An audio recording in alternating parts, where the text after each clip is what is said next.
Welcome to Murder by Nature, where we discuss true crime, mysterious disappearances, and unsolved cases. I'm Jasmine, your host today.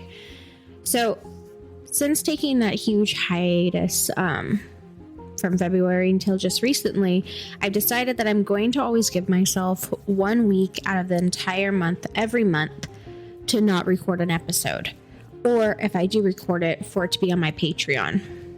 I feel like a lot of the times, a lot of podcasters tend to try and live up to what everyone else is doing, but that doesn't always fit into everyone's schedule, and it doesn't for mine.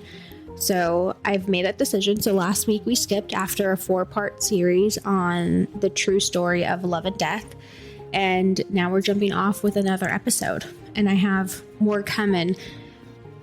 This episode, though, is probably one of the hardest ones I've done. I've done a lot of hard ones, but the betrayal and the love angles and everything, the way that it all unfolded, I think just kind of, when I was writing it and researching it, I was like, whoa. So I'm just going to put that trigger warning here now. This is a very gruesome murder. The way that it went down was the ultimate betrayal that someone can go through. So keep that in mind while you're listening to it. Our resources for this episode are The Crime Wire, Victim Support, ScaryReality.com, HeraldNet.com, ParanormalCategory.com, FindAGrave.com, SeattleTimes.com, Fox13Seattle.com, Reddit, True Crime Daily, TwigAndFeather.com, SeattlePI.com, and KimberlyGoldman.com, CaseMine.com. On September 23, 2022, 18-year-old Rachel Burkheimer was forced to watch her own grave be dug by her ex-boyfriend and his gang in the foothills of the Cascade Mountains. Rachel Burkheimer resigned, worked, and attended high school on the reservation that spanned over 2,200 acres in Snohomish County near Everett, Washington. Her social circle was a wide range of connections that were beyond her parents' ability to keep track of. During Rachel's earlier years, her parents were a little concerned about her hearing. She was nonverbal and she didn't really have much, like, you know, when you talk to a baby and they look at you or they see you or they turn to you. She wasn't having that, and it didn't happen until the age of 3. Once she found her voice, however, it seemed that the floodgates were open. With a vivid imagination, she excelled at mimicking others and possessing a library of amazing voices that brought endless joy and entertainment to her family. Despite her petite stature, she was about 4'11". She possessed a tremendous sense of mighty independence.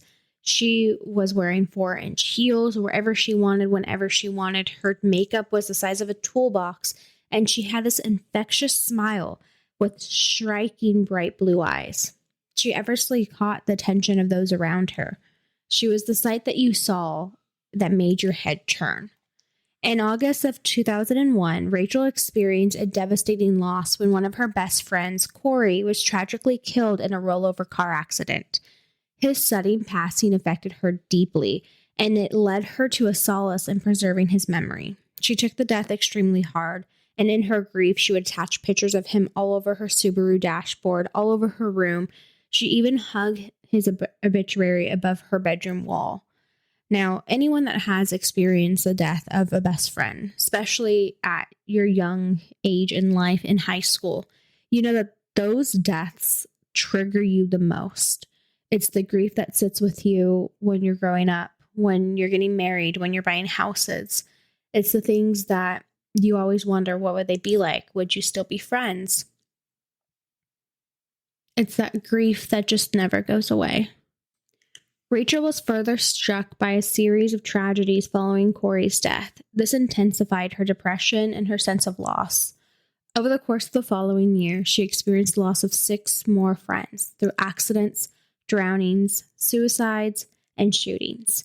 In spite of this, Rachel's family firmly believed that it was Corey's death that truly devastated her. Despite not sharing a romantic relationship, her family said that they were soulmates. Corey and Rachel had been inseparable for years, and Rachel confided in her family that he understood her better than anyone else in the world. Now, with Rachel's emotional state starting to severely spiral down here, this prompted her parents to seek help from a therapist in hopes to alleviate some of her suffering. She made the decision to leave her high school and enroll in an alternative school, but her time there was short-lived. She briefly continued working at a pizza place, but soon departed from that job as well. Rachel had lost her sense of direction and purpose. This all led her towards the use of drugs. Rachel's father became increasingly concerned about her aimlessness and her, she had no ability to take in what was happening or to bring a future to her. When you go through a sense of depression and you spiral and you get into drugs, you're only living for that next day. You're not thinking about the end goal. And that's something that her father ended up confronting her on multiple times. He urged her to either seek employment or go back to school, do something. She was losing direction in life, and no one she knew could help her. In the spring of 2001, as Rachel's life began to unravel, she found herself gravitating towards a grimy circle of individuals. Among those was John Diggity Anderson. Now, several warned her to stay away from Anderson. He had a long history of arrest records, convictions of robbery, drug charges, among other things, and the detectives at Snohomish County Sheriff's Office described him as being a part of a gang. But this gang was in the early stages, rather with a foolish name, the Northwest Mafia. Their activities primarily revolve around drug theft, some drugs being sold, while the majority of them were actually being consumed by the gang, and they lacked any other aspirations in life. They spent their time engaged in activities such as playing video games, using drugs, and in those drugs, like most, marijuana, cocaine, methamphetamines, and then they would throw parties that just indulged in drugs. See, but Rachel was intrigued by him. He pursued her. He engaged in her. He fawned over her. And like any girl, especially going through that time, it's something that attracts your eye. And every girl ends up dating a bad guy at some point. And John Anderson was hers. Now, Rachel's father, Bill, discovered her association with Anderson when he received an unexpected bill of $640 from the phone company. So, I don't know if anyone knows, but really in the 2000s, you would get charged for everything on your phone bill. And even now, you have to put a card on file, something like that, to talk to someone in a correctional facility. But with her, she was just charging it to the bill. The bill revealed a significant number of calls originating from that correctional facility in Shelton, Washington. John Anderson was obsessed with Rachel, and his infatuation escalated to the point where he began sending obsessive letters, revealing his dangerous nature, and this concerned Rachel's family. It concerned her well-being. Her father confronted her on it, but she insists that there was goodness in John and that he was not what others believed him to be. Both friends and family of Rachel viewed her relationship with John Anderson as toxic and abusive.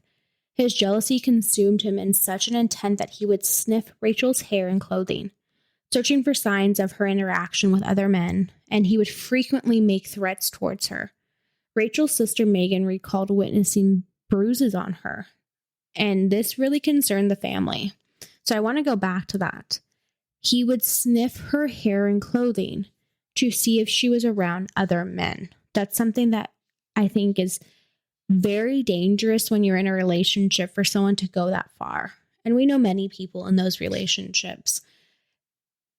But the one thing that Rachel's family didn't understand is you can never make someone leave those type of relationships. They have to be willing to do it themselves. Now, Rachel and John ended up dating for several months, but John ended up chasing her long away. Rachel's family said that she began to see the light. She began to see what was going on, and her sister recounted a conversation. She sat at the end of her bed, and she was talking till about 2 a.m. about her fears and her concerns about John, and the different threats that he's been giving her. Now, her sister said Rachel finally had enough, and she was ready to forge new relationships with her family, and she wanted to reclaim her life from this toxicity that she was going through. In December of 2001, John wrote Rachel from jail, claiming she was the best thing in his life.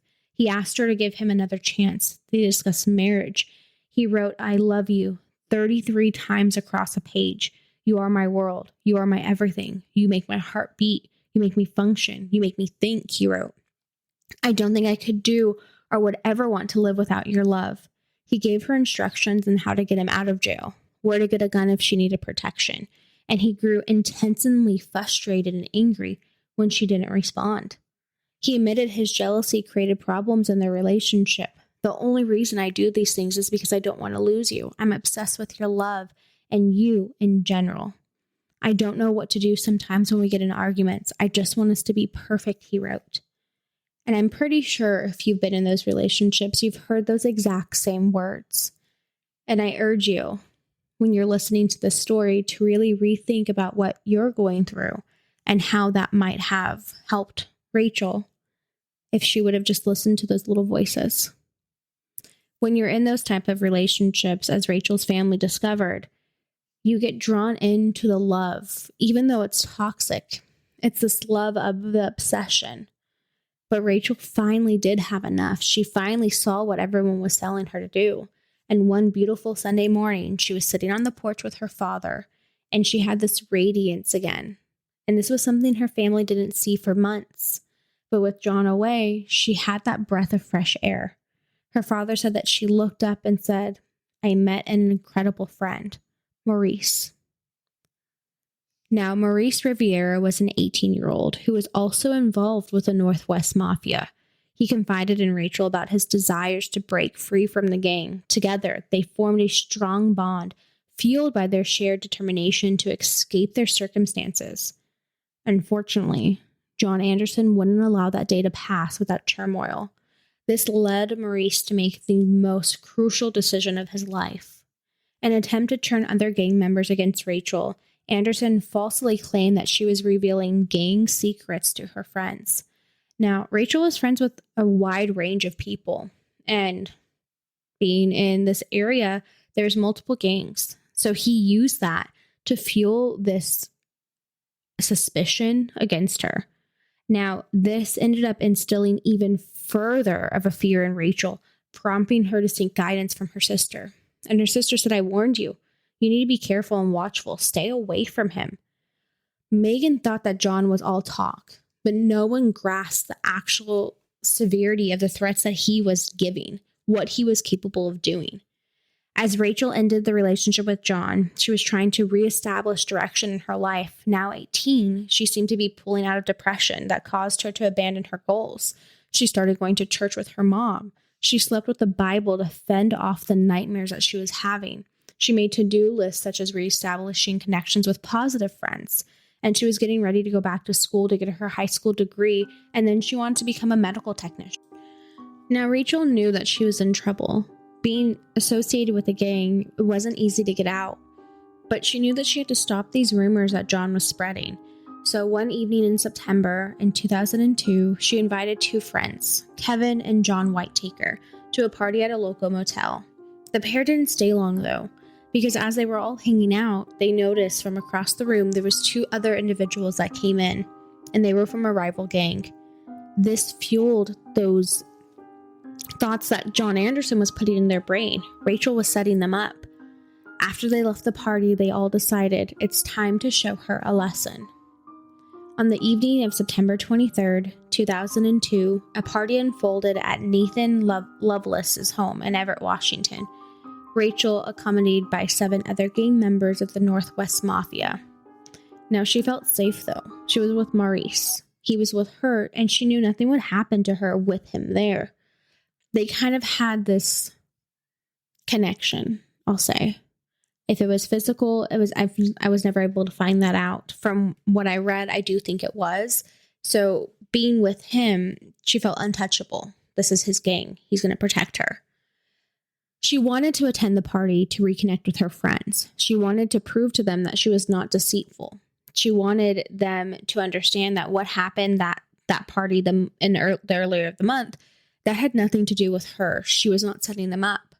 They were all sitting around the couch, and laughter filled the room as the group engaged in lighthearted conversations and smoking pot.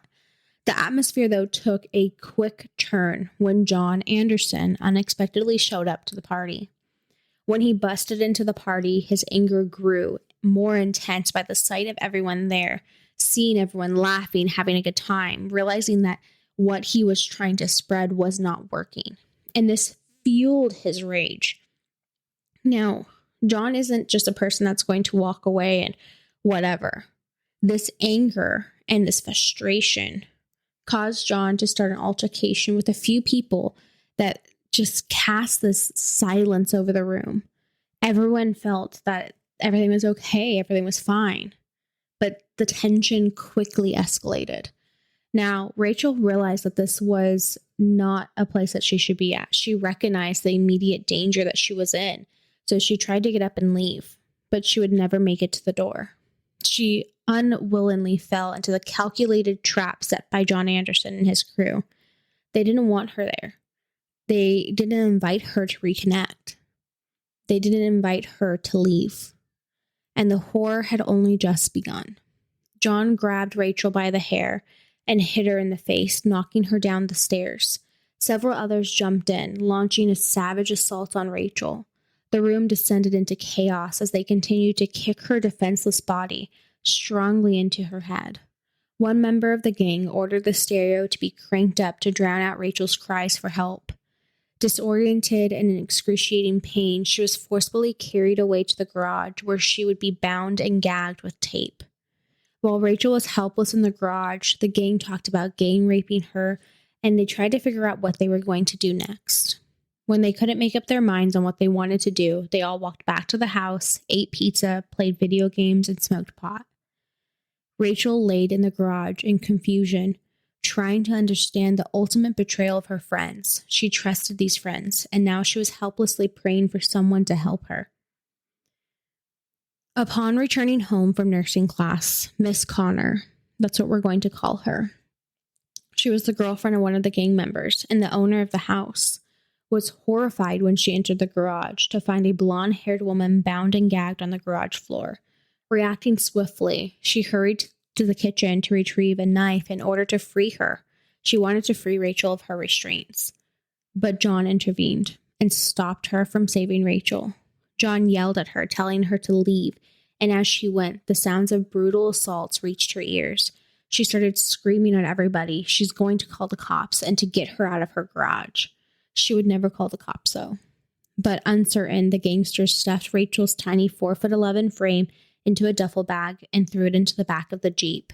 Unsure of what they were going to do now, they talked about getting a hotel room and letting her heal up and letting her go. But that would not become the final plan of that fateful night. Now, I know a lot of people have a lot of anger towards Miss Connor. And when I was reading this, I would say that was my first initial reaction.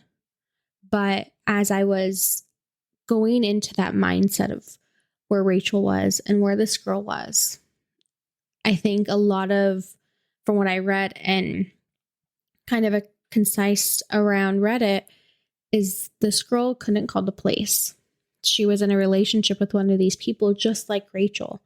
And I think the fear of this happening to her just fueled her anxiety for her not to pick up that phone and call. I think it's an incredible hard position to be in. And I'm going to leave it at that. Now, 4 of the gang members, Anderson, Riviera, Whitaker, and Durham, drove 30 miles into the mountains. Rachel's fate had been sealed, and the group agreed they were going to kill her. Once they reached the foothills of the Cascade Mountains, Anderson, Whitaker, and Durham left to go get shovels, leaving Maurice behind to look over Rachel. Alone in the wilderness, Rachel poured her heart out to Maurice, desperately pleading for her life. She confessed that she's always been afraid of dying and begged him not to let her die. But his blind loyalty to John and the Northwest Mafia dismissed her pleads. He told her that he didn't think it would go that far. Rachel, trapped in this duffel bag, made desperate noises, cries, pleas for someone to help her. But they went unheard. Once the gang arrived back to the site, John Anderson wielded a shovel with strength and a force striking the bag that contained Rachel. He didn't want to hear her cries. As Rachel laid in the bag, not making a sound, the gang dug the grave that they would lay her in. Once the grave was completed, John Anderson commanded Maurice to join the grim task at hand. He went with no hesitation. He emerged from the vehicle where he was casually sipping his soda and puffing on a cigarette. Another member of the gang was instructed to free Rachel from the bag and strip her of every trace of identity, robbing her of her clothes and her jewelry. She begged them to let her keep a ring that her best friend Corey had given her, but Anderson said no. Knowing what was coming next, Rachel told the group of men she wanted to walk to her own grave, a final act of defiance. Stepping down into the shallow pit, the cold soil beneath her bare feet, she faced the grim reality of what was awaiting her. In an act of unimaginable cruelty, Anderson ordered her to lie face down in the grave, a heart-wrenching command that shattered the last remains of hope. As Rachel kneeled in the cold earth, she solaced in prayer, seeking divine intervention in her darkest hour. But John callously dismissed her pleas, telling her not to worry about it. She'll be with Corey soon. As others watched, John began shooting Rachel in the back of the head until the gun jammed, and with cold determination, he cleared the jam and continued firing until his gun was empty, ending Rachel's life in the most brutal and senseless manner. Maurice stood by, a witness to the unimaginable, unable or unwilling to intervene. John, the puppet master, commanded his gang to conceal the grave, erasing any traces of the crime. The Northwest Mafia members had a secret pact, and no one knew what would happen to Rachel, but they weren't going to say anything. Despite the gang's efforts to keep her faith hidden, Rachel Burkheimer was listed as a missing persons. The Burkheimer family rallied together, putting up posters everywhere in Snohomish and King counties, urging people to come forward with any information about Rachel's whereabouts. The police aggressively pursued leads, and a breakthrough came when a tip was received from the mother of one of the gang members, Jeffrey. This tip drastically changed the direction of this investigation and led the police to a red Jeep registered to Matthew Burkheimer. Burkheimer was arrested by the police, and under the pressure of Sergeant Scott of the Snohomish County Sheriff's Office, he quickly cracked. When he cracked, he provided critical information that ended up leading law enforcement into the foothills of the Cascade Mountains, where a disturbing discovery awaited them. In the vicinity of a road east of Gold Bar, they uncovered a shallow gravesite. 17-year-old Matthew cooperated with investigators, revealing the horrific events that unfolded in the garage at the house. He disclosed that John Anderson had ordered him to drive his vehicle to a remote location near this pit, a popular spot for off-roading vehicles, and instructed him to proceed down the dirt road. He recounted how John guided him to the designated stopping point. He stated that John carried the duffel bag into the woods where he could hear the commands, "Get on your knees." The sound of gunshots and flashes followed. Now, upon the return to the vehicle, he was strictly warned to never speak of the horrific events, and he would suffer the same fate. Based on Durham's identification, investigators apprehended the other individuals involved in the gruesome murder. After 10 days lying dead in a makeshift grave, Rachel's body was finally found. Durham agreed to lead the police to the area that Rachel was murdered.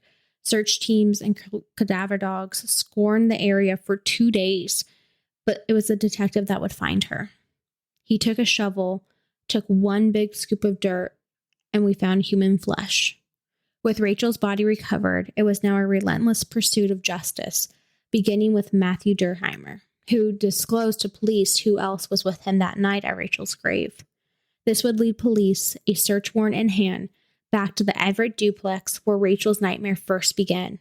The gun was discovered in a pond with duct tape, jewelry including the beloved ring that Rachel begged to keep, clothing that the killers tried to burn, the shovel used to dig her grave. One by one, police rounded up the 8 suspects, many turning on each other to save their own. And I think that was really crazy. They were really buffoons. That was the best way to describe them. There was no planning. Well, there was planning, but poor planning. And it didn't turn out well for them. 5 of the suspects would take plea deals to get lesser sentences in exchange for trial testimonial against John Anderson, the shooter. John Whitaker, who helped dig Rachel's grave, and Jihad, who helped mastermind the murder plot completely.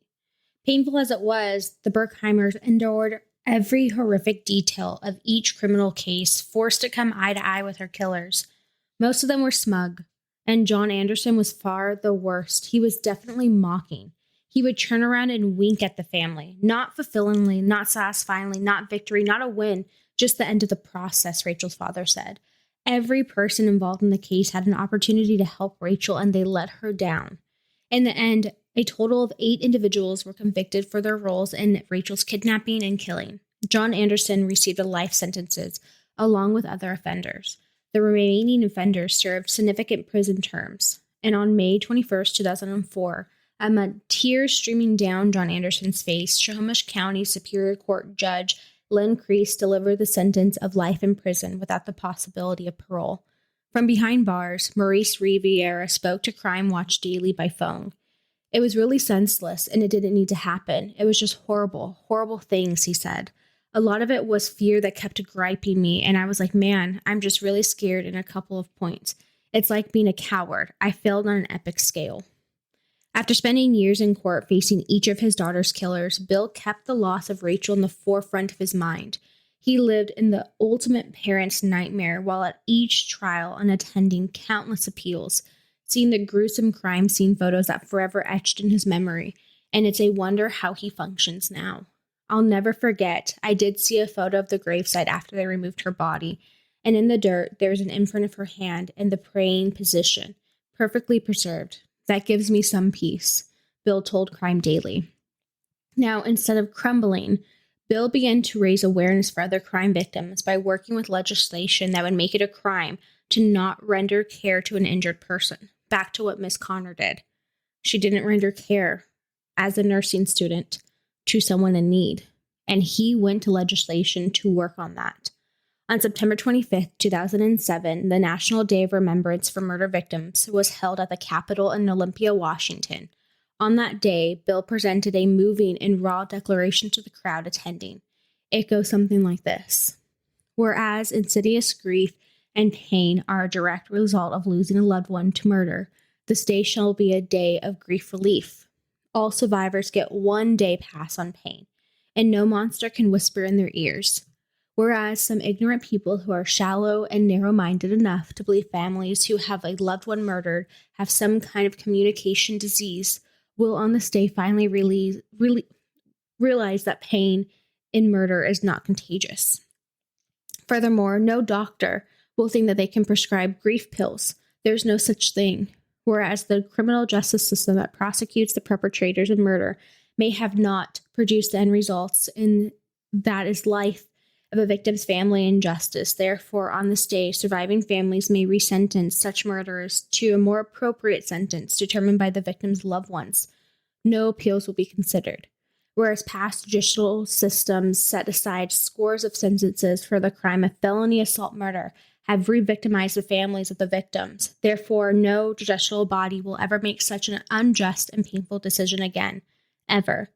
Whereas crime organizations and support groups struggle to obtain adequate funding to maintain the vital roles in our community, and where tireless efforts by dedication and commitment people bring strength and courage to friends and families of violent crime, shall on this day receive enough funding to effectively operate forever, or until there's no more violent crime, whichever comes first. Therefore, I, Bill Burkheimer, beloved ruler of the world, do I hereby declare this day a day of peace, healing, and comfort to all those that have been impacted by the horrific crime of murder. Now, while life has gotten a little bit easier to deal with, it remains important to Bill that Rachel is remembered, and somehow her story will help other victims cope. This case may go away, but Rachel never will. Her life was not tragic. Her death was. In 2002, Matthew Durkheim, now 37, and Maurice Riviera, 38, who originally were sentenced to 26 years for their role in Rachel's murder, had their terms reduced to 22 and a half. Snohomish County Superior Judge George Appeal issued the ruling 1 year after the state Supreme Court decided to pave the way for judges to resentence convicts based on their age at which they committed the crime. Now, these two were 17 and 18 when they drove Rachel to the site of her murder and helped dig her grave, and they will now be released from prison before their 40th birthday. John Whitaker, who took a sentimental piece of jewelry from Rachel as she waited to die, was originally sentenced to life in prison without the possibility of parole. In 2013, he was granted a retrial. 3 years later, he's convicted of first-degree murder again and given a second life without the possibility of parole. This last trial was 12 years after the last trial. It was the hardest of all of them, mentally, emotionally, and physically, in every aspect, Rachel's father said after the retrial. The sad part is when the trial's over, it's like we all have to watch her walk off into the sunset and say goodbye again. Nothing can bring closure after such a horrific loss. Every one of the defendants' family has lost a loved one, lost their son. The impact of this spreads out and touches a lot of people. The 5 other co-defendants convicted of Rachel's murder include John Diggity Anderson, and he continues to serve a life in prison without the possibility of parole. Now that brings us to the end of this episode, and I don't know about you, but that one really messed with my head a little bit. Just the fear of what she was going through that whole day, knowing that she was going to die, the trust that she put into these people, that she thought that they were going to protect her, and then for them to all turn their backs on her in a moment of frustration, anger, cowardness. We'll never know, because John Diggity Anderson, stupid name, still has that smug, horrible personality. When True Crime Daily reached out to get his comment and his thought process, like they did with Maurice, he didn't want to talk. He didn't care. He had nothing to say. And I think years and years of being in prison still hasn't changed him. And I think that's something that is just my thoughts on this case. Please comment your thoughts on our TikTok or on our Instagram and let me know what you think, how this episode made you feel. As always, thank you for listening to Murder by Nature. If you enjoyed our show, please rate us and review us on Apple Podcasts, Spotify, or any streaming platform that you're currently on. And be sure to come back for our next episode. Until then, I am your host, Jasmine. Don't forget to stay safe. Don't get murdered or murder people, you lovely humans.